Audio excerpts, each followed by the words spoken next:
i7 ગુજરાતનો અવાજ। નમસ્કાર દર્શક મિત્રો, i7 ન્યૂઝ ગુજરાતીની સાથે હું છું આપની સાથે પાયલ બામભણિયા। તો જોઈએ આજના મહત્વના સમાચાર। ખેડા જિલ્લાના મહેમદાબાદ તાલુકાના નેનપુર ચોકડી પાસે ખેડૂતોએ ખાતરની દુકાને કર્યો હલ્લાબોલ।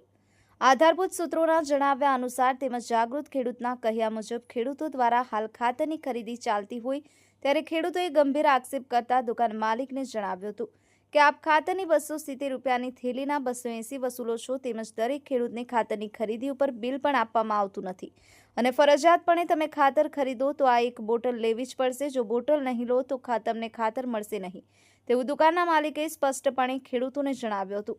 ત્યારે ગતરોજ ખેડૂતો દ્વારા ખાતરની દુકાન ઉપર હલ્લાબોલ કરી ખાતર વેચનાર દુકાન માલિકને જણાવ્યું હતું કે અમે કોઈ ખાતરની ગુણ ઉપર વધારે બિલ આપીશું નહીં અને તમારા દ્વારા જે ફરજિયાત એક બોટલ લિક્વિડ લેવાની હોય છે તે પણ લઈશું નહીં।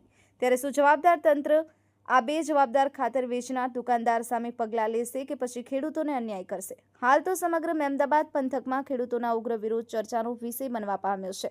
ત્યારે હવે જોવાનું એ કે આવનાર સમયમાં જવાબદાર તંત્ર વાહકો ક્યારે આ ખાતર વેચનાર દુકાન માલિક સામે પગલાં પડશે કે પછી ભીનું સંકેલવાનો પ્રયાસ કરી ખેડૂતોને અન્યાય કરશે। Narendra Sharma, i7 news Gujarati, Anand.